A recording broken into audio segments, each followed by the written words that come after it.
क्या हुआ जब अचानक रात 2 बजे एक लड़की चुपचाप राम मंदिर में घुस गई। फिर जो चमत्कार हुआ उसे देखकर सभी लोगों के रोंगटे खड़े हो गए। अयोध्या में राम मंदिर की प्राण प्रतिष्ठा से पहले और बाद में कई सारे चमत्कार देखने को मिले हैं, जिससे यह साबित होता है कि सनातन ही सत्य है। उस समय कई जगहों पर गिद्धों का दिखाना, कई जगह पर भालू का प्रकट होना, प्रभु श्री राम की मूर्ति के साथ एक वानर का चलना और साथ ही साथ मंदिर के गर्भगृह में वानर की मौजूदगी।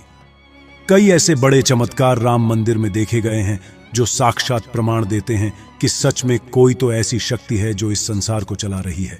लेकिन दोस्तों, दिल्ली में रहने वाले उमेश और सीमा नाम के 2 पति पत्नी के साथ 24 जनवरी के दिन अयोध्या में जो हुआ, उसे जानकर आपके भी रोंगटे खड़े हो जाएंगे और आपको इस बात का एहसास होगा कि सच में यह प्रभु श्री राम का ही चमत्कार है।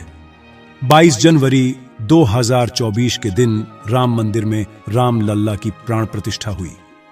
इस दिन देश विदेश की कई बड़ी हस्तियां वहां पर मौजूद थीं और जब सभी ने राम लल्ला की उस मूर्ति को देखा तो उनकी प्यारी सी मुस्कान सभी के दिलों पर छा गई। जिस मूर्तिकार ने मूर्ति को बनाया उसका भी कहना था कि प्राण प्रतिष्ठा के बाद मूर्ति के भाव बदल गए हैं, मुस्कान बदल गई है, मानो मूर्ति के अंदर प्राण आ गए हो। इसीलिए हिंदू धर्म में प्राण प्रतिष्ठा का महत्व होता है। इससे एक बात तो साबित होती है कि अयोध्या में साक्षात राम लल्ला विराजमान हो गए हैं। 23 जनवरी 2024 से आम श्रद्धालुओं के लिए प्रभु श्री राम के द्वार खोल दिए गए और श्रद्धालुओं की लाखों की तादाद मंदिर में दर्शन करने के लिए पहुंच गई और तकरीबन 5 लाख लोगों ने 23 जनवरी को राम लल्ला के दर्शन किए। उमेश और सीमा राम मंदिर जाना चाहते थे क्योंकि उनके पिता भी एक बहुत बड़े राम भक्त थे और अयोध्या में राम मंदिर निर्माण के लिए उन्होंने कार सेवा में भूमिका निभाई थी। उनके पिता अपनी आंखों से राम मंदिर का निर्माण नहीं देख पाए, लेकिन अपने पिता की एक तस्वीर साथ में लेकर वह अपनी पत्नी और 12 साल की बच्ची के साथ दिल्ली से अयोध्या रवाना हो गए। उनका मानना था इस फोटो के माध्यम से वह प्रभु श्री राम के दर्शन अपने पिता को कराएंगे। लेकिन उमेश को इस बात का अंदाजा नहीं था कि 24 जनवरी के दिन और ज्यादा भीड़ राम मंदिर आने वाली थी। जब वे अयोध्या पहुंचे तो वाकई में अयोध्या का नजारा देखने लायक था। रेलवे स्टेशन पहुंचकर उन्हें महसूस हो रहा था मानो वे साक्षात देवनगरी में आ गए हों, क्योंकि त्रेता युग में अयोध्या को देवताओं का नगर कहा जाता था। ऐसा कहते हैं जब भगवान विष्णु ने प्रभु श्री राम रूप में अवतार लिया और अयोध्या में जन्मे तो कई देवी देवता उनकी प्रजा बनकर अयोध्या में जन्मे और उनकी लीला को अपनी आंखों से देखा। जब प्रभु श्री राम सरयू नदी में समाहित हो गए तब सभी नगरवासी भी सरयू नदी में समाहित हो गए, क्योंकि वह सभी देवी देवता ही तो थे। जब उमेश और सीमा ने अयोध्या नगर की भव्यता को देखा तो उनके भी होश उड़ गए, क्योंकि यह कोई सामान्य बात नहीं थी। इससे पता चलता है कि भारत में मंदिरों का कितना महत्व है। अगर किसी स्थान पर एक भव्य मंदिर का निर्माण होता है तो वह शहर की प्रगति को साथ लेकर आता है, कई लोगों को रोजगार दिलाता है और साथ ही साथ उस शहर की प्रगति का माध्यम बनता है। ऐसे ही अयोध्या में जिस प्रकार से राम मंदिर का निर्माण हुआ था, वैसे ही वहां पर प्रगति साफ तौर पर दिख रही थी। लेकिन जब उमेश और सीमा अपनी 12 साल की बच्ची के साथ राम मंदिर पहुंचे तब वहां पर बहुत ज्यादा भीड़ मौजूद थी। शाम का समय था और इधर उधर भगदड़ मच रही थी। पुलिस प्रशासन जैसे तैसे भीड़ को काबू करने में लगा था, लेकिन भक्त प्रभु श्री राम के इतने दीवाने थे कि वह तो बस किसी भी तरह बस एक झलक रामलला के दर्शन करना चाहते थे। इस बीच उमेश जी भी अपनी पत्नी और बच्चे के साथ लाइन में लग गए। तकरीबन 4 से 5 घंटे उन्हें लाइन में लगना पड़ा, लेकिन उन्होंने अपना अनुभव बताते हुए कहा कि इतनी भीड़ होने के बावजूद भी सभी भक्त एक दूसरे के साथ समन्वयता बनाए हुए थे। सभी के मन में राम बसे थे, इसीलिए सभी के अंदर राम सी मर्यादा आ गई थी। सभी भक्त बहुत शांतिपूर्ण तरीके से उसे लाइन में लगे हुए थे और हमें 4 से 5 घंटे के पश्चात रामलला के दर्शन करने का सौभाग्य प्राप्त हुआ। उस समय रात्रि की शुरुआत हो चुकी थी। मैंने अपनी पत्नी और बच्ची के साथ रामलल्ला के दर्शन किए और अपने पिता की फोटो को उन्हें दिखाया। ऐसा लग रहा था मानो आज मेरे पिता की आत्मा को शांति मिल गई हो, क्योंकि उन्होंने कार सेवा में एक महत्वपूर्ण भूमिका निभाई थी। लेकिन मुझे इस बात का अंदाजा नहीं था कि आज प्रभु श्री राम मेरी भक्ति की परीक्षा लेने वाले थे, क्योंकि बहुत ज्यादा भीड़ का माहौल होने के कारण रात्रि के समय मंदिर के अंदर नजर बहुत भयानक था। चारों तरफ लोग ही लोग मौजूद थे और बात जब आई बाहर जाने की तो एक बहुत बड़ा जनसैलाब दर्शन करके मंदिर के बाहर लौट रहा था। इसी बीच अचानक से मेरी पत्नी सीमा का हाथ मेरी 12 साल की बच्ची हर्षिता से छूट गया, लेकिन भीड़ में उसे इस बात का अंदाजा नहीं हुआ।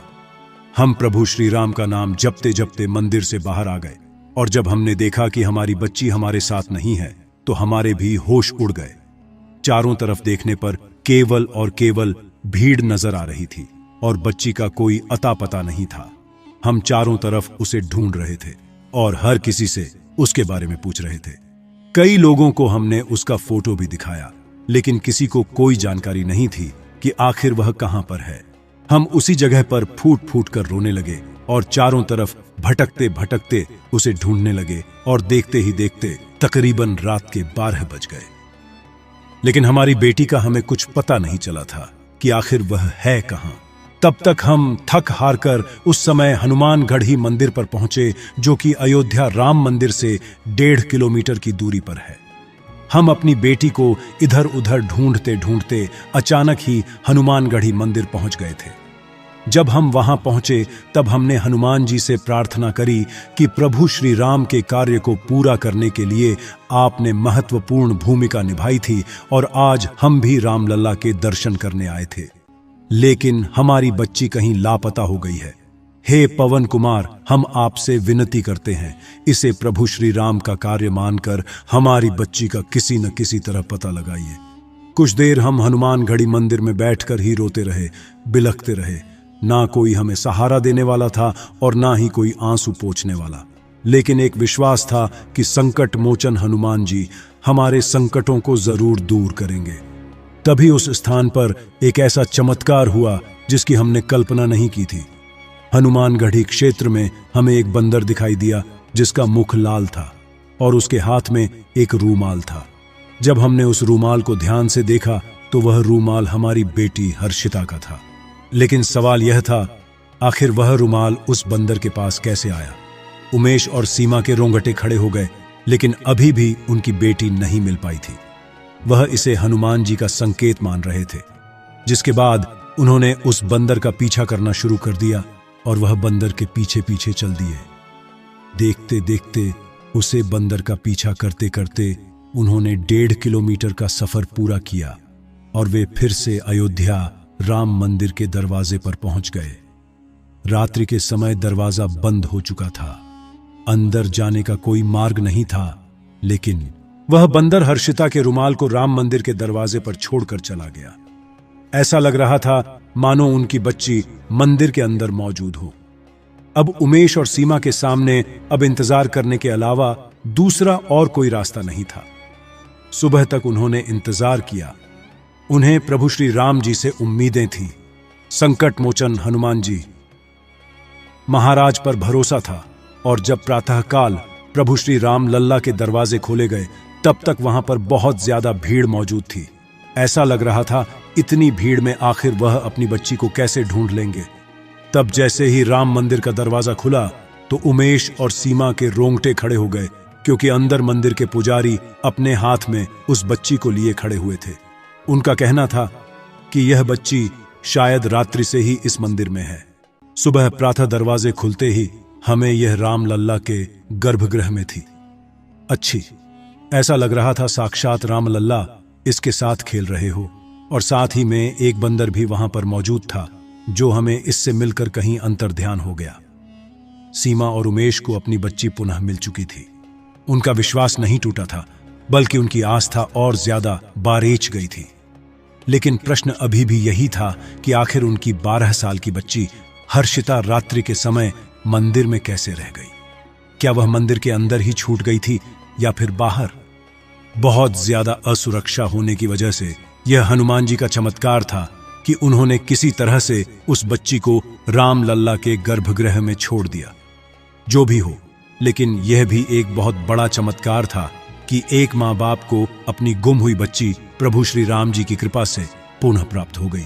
इसके बाद मैं पुनः दिल्ली के लिए रवाना हो गए और अपने साथ घटी इस घटना के बारे में उन्होंने सभी को बताया।